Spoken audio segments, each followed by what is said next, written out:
Welcome to the Real News Network. I'm Mark Steiner. It's wonderful to have you with us again today. We're going to continue our coverage of the elections, and this has been a remarkably interesting election primary season. We may see a Congress that for the first time in United States history has two Native American women as representatives. One of those women won the primary in New Mexico's 1st Congressional District, Deb Haaland. She was chair of the Democratic Party in New Mexico and member of the Laguna Pueblo Nation. She ran as a Native woman with an unabashed progressive political platform. She's been a fighter for Native rights, for justice, against ICE and restrictive immigration laws, and for a more inclusive America. Tonight we made history.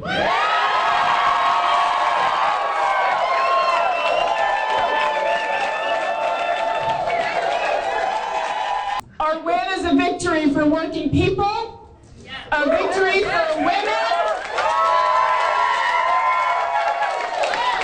a victory for Indian country. And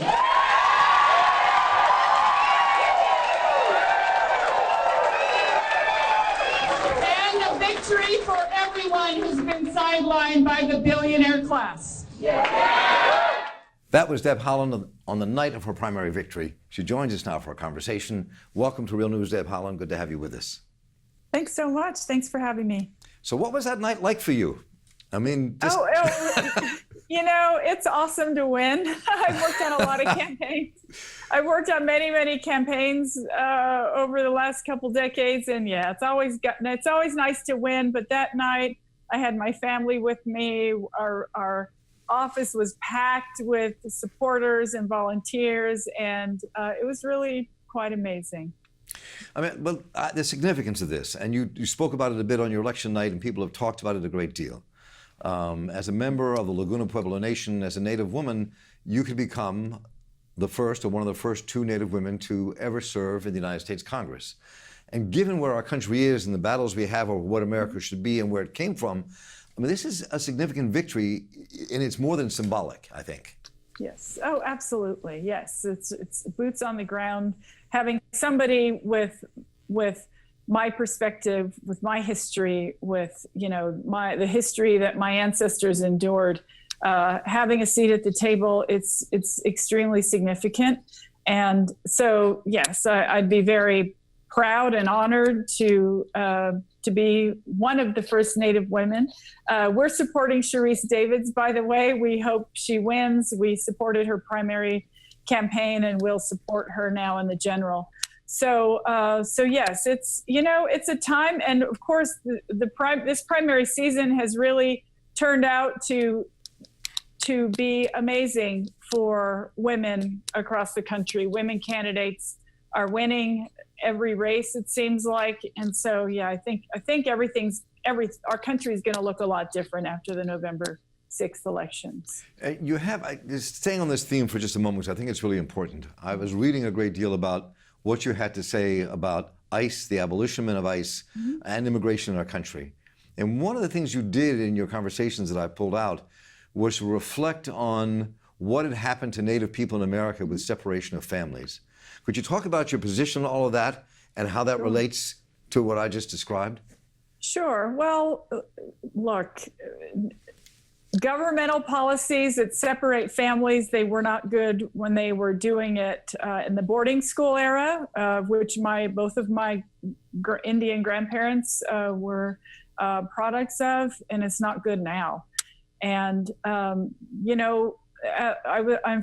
a member of Laguna Pueblo, and my grandmother was taken from her family when she was 8 years old and sent to a Catholic boarding school. It was only, 100 or so miles away, but back then when her dad only had a horse and wagon to travel, he was only able to visit her twice in 5 years. And so, it's hard to know exactly what the priests told the people when they were coming through the pueblos to say your kids need to go to boarding school, and why the parents let them go. Maybe it was out of fear. I'm not exactly sure about that, but nonetheless, family separation is old. It keeps rearing its ugly head, and it's something that really needs to just stop.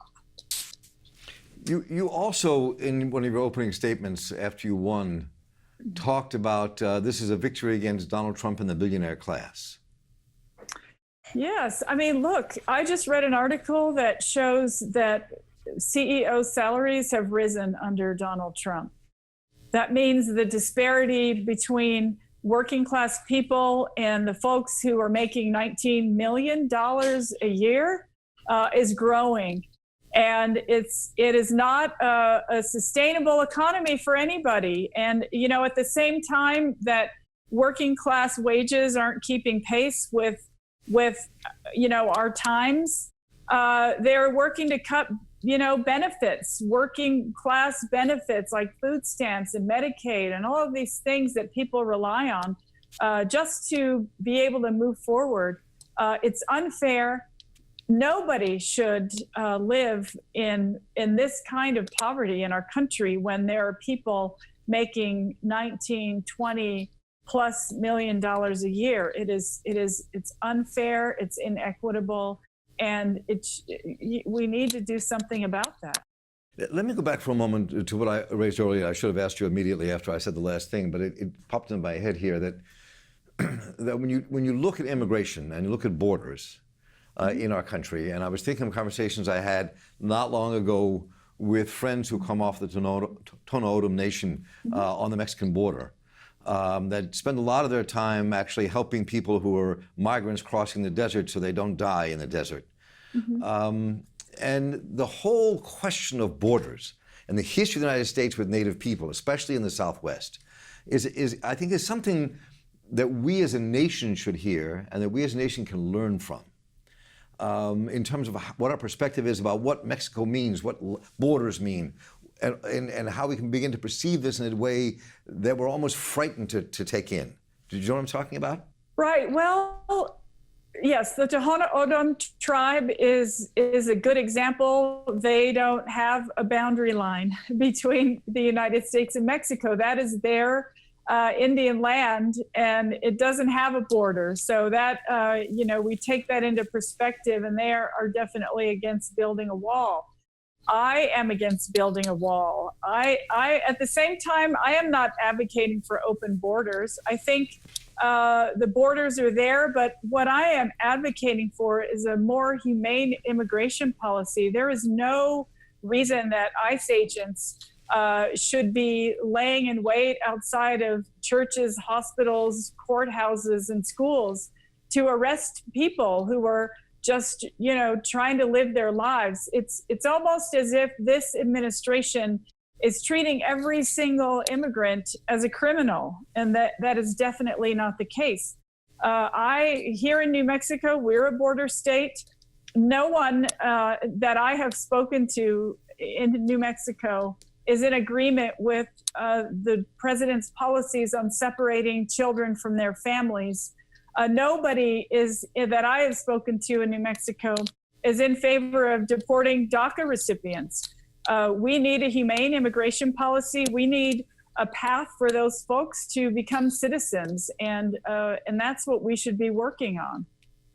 So what do you see as the primary issues that you want to speak about, fight for, look for legislation around when you get to Congress? Assuming you do win, which most people think you will. Well, we are going to work very hard to win. We'll just get that out there. So yes, immigration is a big issue here in New Mexico. So is climate change and renewable energy. I think we can protect or fight climate change and create jobs with a green economy right here in New Mexico. We have almost 300 days of sun per year. There's no reason why New Mexico shouldn't be leading the country and the world on renewable energy. So that is a big deal to me. You know, if anybody wanted to know the effects of climate change, we're feeling it here in the Southwest. Right now it's our monsoon season. So yes, we have had some rain, but the winter, when we usually have snow on every mountain in New Mexico, was extremely dry. And we are feeling those effects profoundly. So that is another issue. Healthcare, of course. Everybody needs to have healthcare. It's not a privilege, it is a right. And I know what it's like to sit in a government hospital for 3 hours holding a sick child. I also know what it's like to use Planned Parenthood because it's affordable and accessible. folks in rural communities find it hard to find a job. There's no public transportation. There's a lot of issues that prevent folks from being completely successful, and the government should be helping and not hurting them. So those are issues too. Of course, women's reproductive rights, those have been on the line. Anytime we have Republicans in charge, they're working to make it harder for women to get the health care they need. So a lot of those things, yes. I mean, there's a million important issues, and I would like to work on all of it. And you may get that chance. So when you talk about the green economy for a moment, let's go back to that just for a minute.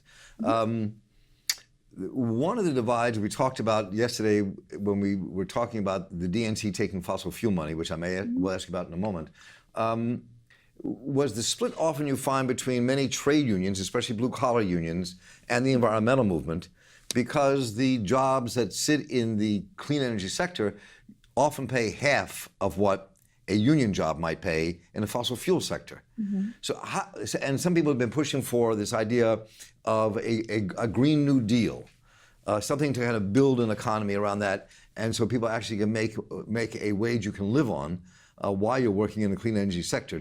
Have you thoughts about that? Well, we should pay people more. I mean, the Green New Deal should include increased wages for people. Those are important jobs, more important than those in the fossil fuel industry right now. If we want to grow that economy, we need to give people decent wages they can live on. I am not in favor of saying, okay, this is a cheap way of producing energy. Yes, and if we use our natural resources, we're utilizing something that is not going to be, invade our terrain, so to speak. But we should pay those folks more money. It's an important job. It's almost like we have this billionaire class who are just making money hand over fist, and then there's the rest of us, right? Teachers included. Teachers who with 2 master's degrees who have to get food from a food bank because they're not being paid a livable wage. That is shameful to us. And so we need to increase the wages so that the workers, I am not in favor of anyone losing their job, not in this economy. And so I understand that it might take some time for us to move over to, this Green New Deal. But I think we can fix that by making sure that those folks earn a living wage and something comparable to what they were earning in the fossil fuel industry. So 2 quick political questions here, then I'll let you go because I know you have a busy day. They're about the Democratic Party. The Democratic Party recently passed a rule in the DNC that they would take fossil fuel money after saying they would not take fossil fuel money, which has caused an uproar. It was even Nancy Pelosi's daughter who actually tweeted it out first at that meeting because she was taken aback by the vote. And then there's also the question of superdelegates and who should represent the people in choosing the next presidential candidate within the Democratic Party. How do you feel about those 2 issues? I am a total team player, and I think the DNC, they came up with a plan to not